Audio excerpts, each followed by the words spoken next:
Story with Binaca. सुनिए कहानी Binaca की जुबानी। तो लीजिए, हाजिर है तीर्थंकर चरित्र श्रृंखला में 8वें तीर्थंकर भगवान चंद्रप्रभ का चरित्र।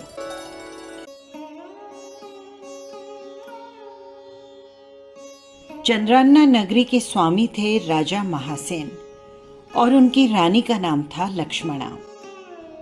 वैजयंत विमान से च्यवन कर एक महान आत्मा ने रानी के गर्भ में प्रवेश किया। रानी ने 14 स्वप्न देखे और स्वप्न का फल जानकर सर्वत्र चर्चा होने लगी कि महारानी की होने वाली संतान महान भाग्यशाली चक्रवर्ती या तीर्थंकर होगी। एक रात की बात है, रानी चांदनी रात में आकाश में चमकते चंद्र को देख रही थी और उनके मन में एक विचित्र इच्छा उत्पन्न हुई कि क्यों न मैं चंद्रमंडल की आभा को ही पी जाऊं। राजा ने बड़ी ही बुद्धिमानी से रानी की इस विचित्र इच्छा की पूर्ति की। कृष्ण पक्ष 13 को पुत्र का जन्म हुआ और तब उन्होंने देखा कि पुत्र का वर्ण चंद्रमा की भांति एकदम उज्जवल और शुभ्र छवि लिए हुए है। चंद्रपान की इच्छा और चंद्र जैसे शारीरिक प्रभा को देखकर राजा ने पुत्र का नाम रखा चंद्रप्रभ।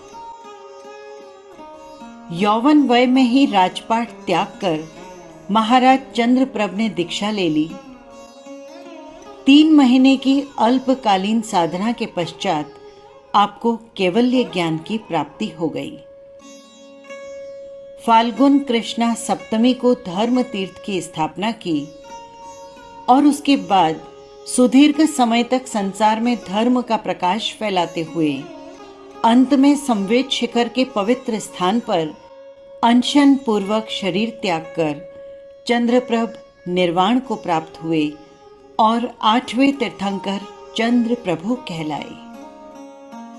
ये था चरित्र 8वें तीर्थंकर का।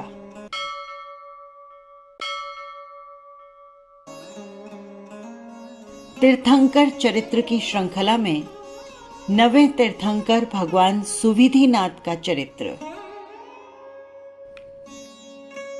भगवान श्री ऋषभ देव ने जिस धर्म तीर्थ का प्रवर्तन किया, उसी धर्म तीर्थ की परंपरा में समय समय पर चतुर्वेद धर्म तीर्थ की स्थापना कर संसार को धर्मोपदेश देने वाले 9वें तीर्थंकर हुए भगवान सुविधिनाथ।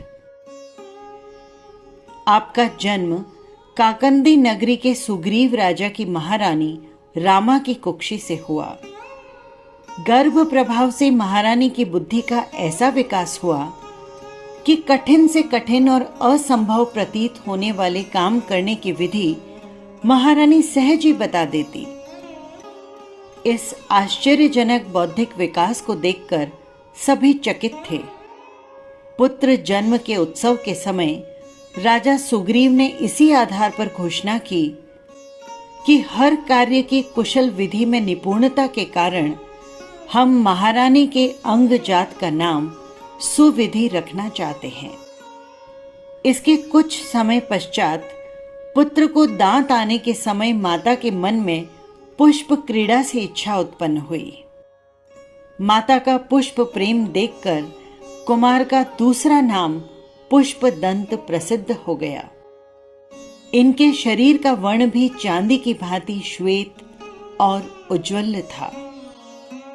युवावस्था में सांसारिक भोग और राज वैराग्य का त्याग कर सुविधिनाथ ने संयम ग्रहण किया और विशिष्ट ध्यान साधना द्वारा 4 महीने तक छद्मस्त काल में ही घाती कर्मों का क्षय करके केवल ज्ञान को प्राप्त किया।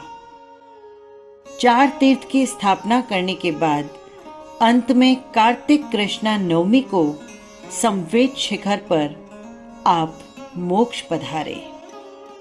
भगवान सुविधिनाथ के मोक्ष के पश्चात धीरे धीरे क्षमण धर्म में विच्छेद हो गया।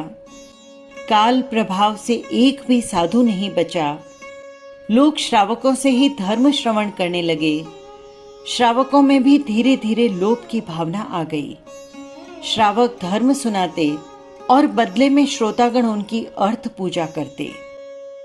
धर्म पर धन का प्रभाव बढ़ते बढ़ते धीरे धीरे श्रावक स्वर्ण दान, ग्रह दान, गोदान और कन्या दान तक लेने लग गए। इस प्रकार ऋषभदेव द्वारा प्ररूपित सत्य, अहिंसा, अपरिग्रह धर्म के मूल सिद्धांत लोग भूलते चले गए और असंयम की पूजा होने लगी। ये था चरित्र 9वें तीर्थंकर का। 10वें तीर्थंकर के चरित्र के साथ फिर मिलेंगे। जय जिनेंद्र।